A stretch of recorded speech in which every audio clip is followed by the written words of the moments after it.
Bonjour, donc aujourd'hui nous allons réaliser un pain de mie. Oui, on va commencer un petit peu les recettes de boulangerie. Donc là, je vais réaliser avec vous le pain de mie. Je vous avoue qu'avant, j'ai déjà fait un pain avec une recette que je suis en train de tester. Donc là, parce qu'en fait, je vais faire cuire mes deux pains en même temps, comme ça j'économise sur les temps de cuisson. Et en plus, j'ai pas besoin de laver mon bol entre deux. Voilà. Donc là, donc sur cette recette de pain de mie, eh ben, vous allez voir que par rapport au pain de mie industriel que vous allez acheter, le goût sera complètement différent et vous aurez du mal à manger du pain de mie industriel ensuite. Donc là, vous avez d'autres recettes sur Cookie Dough, mais celle-ci, c'est ma recette que je fais depuis très longtemps et je faisais même avant d'avoir le Thermomix avec une machine à pain.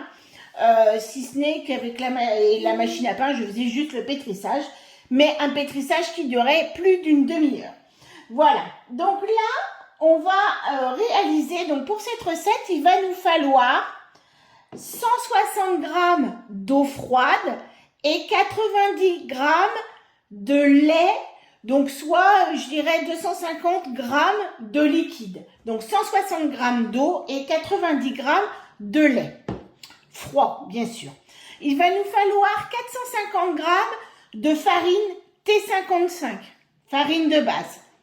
Il va nous falloir 3 cuillères à soupe, 3 cuillères à soupe de sucre, 15 g de levure sèche. Pour le pain de mie, j'utilise la levure sèche. Pour mon pain, au quotidien, j'utilise plutôt de la levure de boulanger fraîche. Quand vous allez utiliser la levure de boulanger fraîche, elle va beaucoup plus se ressentir dans le pain. Et je trouve que pour le pain de mie, ça n'a pas un très grand intérêt. Enfin, après, c'est une histoire de goût. Le goût est un peu plus puissant sur la levure fraîche de boulanger. Il va nous falloir aussi 50 g d'huile d'olive et une cuillère à café de sel. Voilà. Donc, on va commencer par mettre nos liquides, donc nos 160 g d'eau et 90 g de lait. On va y mettre notre levure sèche et on va programmer 2 minutes, 37 degrés, vitesse 2. Donc 2 minutes, 37 degrés, vitesse 2. Et comme vous pouvez remarquer, je n'ai pas mis mon gobelet doseur dessus parce que la levure aime l'air. Et donc, quand on fait du pétrissage, quand on le peut, quand on fait du pétrissage et quand on fait de la levure, il vaut mieux éviter de l'enfermer. Si vous l'enfermez, c'est pas grave, mais je veux dire, votre levure aura de meilleures réactions si vous lui apportez de l'air. Voilà, donc là, on va mettre à température notre levure avec notre liquide. Et en plus, comme c'est de la levure sèche, ça va permettre aussi de la mélanger avec notre liquide et de la réhydrater. Voilà, donc sur une levure sèche, moi je vous conseille toujours de faire cette étape, même si dans certaines recettes, je sais qu'ils ont zappé cette étape. Moi j'aime bien le faire. Quand je suis sur une recette, même Cookie Dough, je m'en vais de ma recette pour pouvoir faire cette étape-là. Et je vous dis d'autant plus quand vous utilisez de la levure sèche, parce que là vous la réhydratez. Quand c'est une levure fraîche, encore vous pouvez éventuellement la zapper, mais là vous allez, même sur la levure fraîche, vous allez la mélanger, l'émietter dans votre liquide. Donc voilà.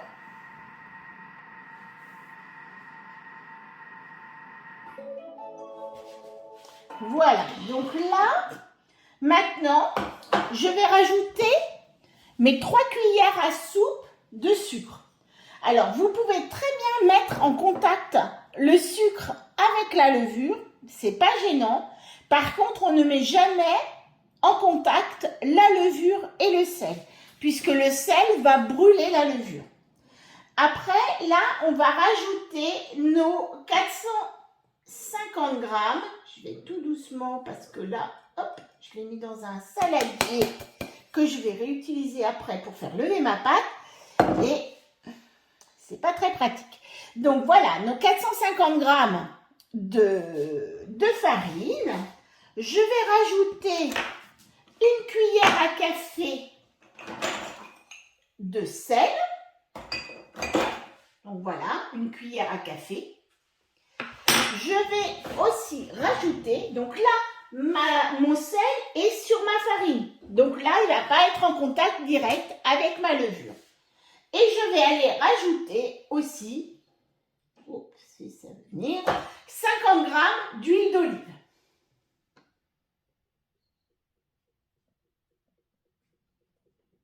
Donc dans le pain, on met une matière grasse. Alors vous pouvez, celui qui n'aime pas l'huile d'olive ou un petit peu d'huile d'olive, vous pouvez aussi très bien mettre de la margarine dedans. Donc voilà, on a mis tous nos ingrédients et maintenant on va aller chercher le mode pétrin dans les fonctions semi-automatisées près de la balance et on va programmer 5 minutes et on va pétrir pendant 5 minutes. C'est pendant cette phase que le gluten va se libérer et rendre l'élasticité à votre pâte. Voilà. Donc là, contrairement à la machine à pain, vous voyez, en 5 minutes, vous allez pétrir votre pâte. Parce que sur une machine à pain, c'est une demi-heure minimum. Hein. Je ne me rappelle plus très bien, mais je sais que c'était relativement long. Mais c'était plus d'une demi-heure. Voilà, et bien je vous dis à tout à l'heure, après le pétrissage. Donc oui, j'ai oublié quand même de vous dire, pendant ce temps-là, moi là je ne le fais pas parce que comme je vous ai dit, j'ai fait un autre pain avant, donc je l'ai fait avant.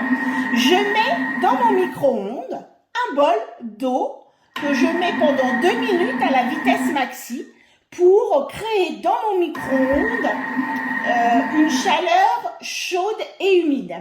Ça va me permettre de mettre mon pain ensuite à la place de ce bol et du coup d'avoir une première levée qui sera beaucoup plus rapide. Voilà, donc on peut le faire ou on ne peut pas le faire, ou on ne le fait pas, c'est comme on veut. Donc voilà, notre pâte a été pétrie. Et donc voilà le résultat. Donc une pâte pétrie. Maintenant, je vais la libérer dans un saladier dans lequel j'ai mis un petit peu de farine au fond pour éviter que ma pâte colle sur mon saladier. Bon, sinon, si vous ne l'avez pas fait, c'est pas très très grave, mais voilà, ça permet de mieux enlever la pâte au fond. Donc, on a une pâte qui est relativement dense. Une précision, quand on fait du pétrissage, on ne va pas au fond du jardin. On essaye de rester près de son Thermomix parce que la pâte, c'est quelque chose qui est très dense. Hein, vous voyez, vous avez quand même 450 grammes de farine pour 250 grammes de liquide. Donc, on a quand même quelque chose d'assez dense. Et puis, je vous dis, avec le gluten qui va se libérer et qui va donner l'élasticité donc à votre pâte. Voilà, ça fait quand même quelque chose d'assez dur. Et puis, il en bave un peu. Hein. Mais enfin, il en bave pas. Je veux dire, il a besoin justement de mettre toute sa puissance pour la pétrir. Donc là, il me reste un petit peu de pâte au fond. Donc là, je remets mon bol et je vais aller chercher le turbo, bien évidemment, pour décoller le reste de pâte. Je reviens et je vais pouvoir justement maintenant bien tout enlever la pâte qui reste. N'hésitez pas, franchement, ça va vous aider à tout récupérer et à ne rien perdre. Hop, du coup, c'est beaucoup plus facile, puisqu'on en a beaucoup moins en quantité autour du couteau, de l'enlever. Voilà, donc là, j'ai ma petite pâte, j'en refais une petite boule que je farine avec ce que j'ai mis dans le fond de mon saladier. Et ça, je vais la mettre, moi, dans mon micro-ondes pour aller vite. Parce que, ben voilà, on est toujours pressé. Donc, je vais la mettre dans mon micro-ondes, je dirais à peu près une trentaine de minutes. Donc là, elle va devoir, en fait, remplir quasiment mon saladier. Voilà, je vous dis donc à tout à l'heure, dans une demi-heure, pour voir le résultat.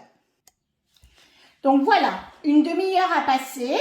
Donc, vous voyez, notre pain a bien gonflé. Donc là, désormais, j'ai préparé, moi, un moule. C'est un moule en fer. Je l'ai beurré fariné. Alors, vous pouvez très bien le faire aussi dans un moule en silicone. Alors, moi, j'ai testé. Je préfère dans le moule en fer. Bon, voilà. Après, c'est une histoire de goût. Surtout dans celui en silicone, vous n'avez pas besoin de beurrer fariné. C'est un petit peu l'avantage. Donc là, je dégaze un petit peu ma pâte.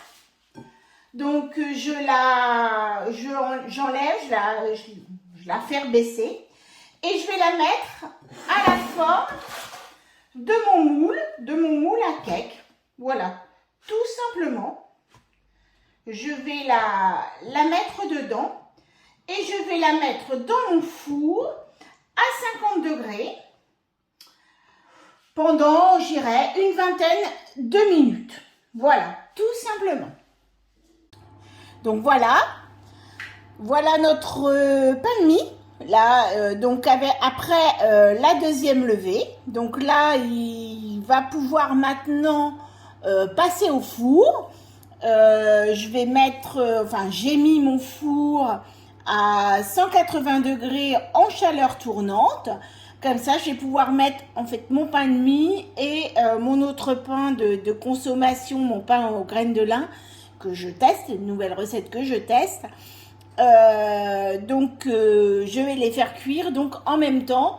Donc vous pouvez très bien faire 2 moules à cake en même temps pour économiser sur les frais de cuisson.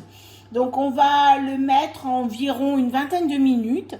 Alors le pain de mie ne doit pas avoir une croûte trop foncée, trop cuite. Donc n'hésitez pas, si vous voyez que la croûte se colore un peu trop rapidement, n'hésitez pas à mettre un petit papier d'alu dessus. Voilà, à tout à l'heure pour le résultat. Et voilà le résultat. Donc j'ai démoulé mon pain. Je l'ai laissé refroidir, bien sûr, un petit peu, parce que si vous le coupez quand il est trop chaud, ça ne va pas aller. Donc voilà, je vais vous en découper une tranche. Et voilà, donc, notre pain de mie, très moelleux. Donc là, pour moi, ce sera des croque-monsieur pour ce soir. Et je vais couper les tranches pour le reste que je vais congeler par petits paquets et donc pouvoir les déguster au fur et à mesure et dans de bonnes conditions. Sinon, voilà, ils se gardent très très bien. Vous pouvez le mettre dans une boîte hermétique ou dans un torchon et demain, vous pouvez tout à fait encore le manger. Bien sûr, il ne se conserve pas autant que les pains industriels parce qu'il n'y a aucun conservateur. Mais par contre, voilà, il est excellent. Voilà, eh bien, je voulais aussi vous faire voir mon pain que j'ai fait et je vous partagerai la recette prochainement. Donc là, c'est du pain avec des graines de lin. Voilà, mais il était très bien. Donc la recette validée, il y a peut-être encore quelques petites modifications à faire et je vous partagerai ça. Voilà, et bien bonne journée, à bientôt.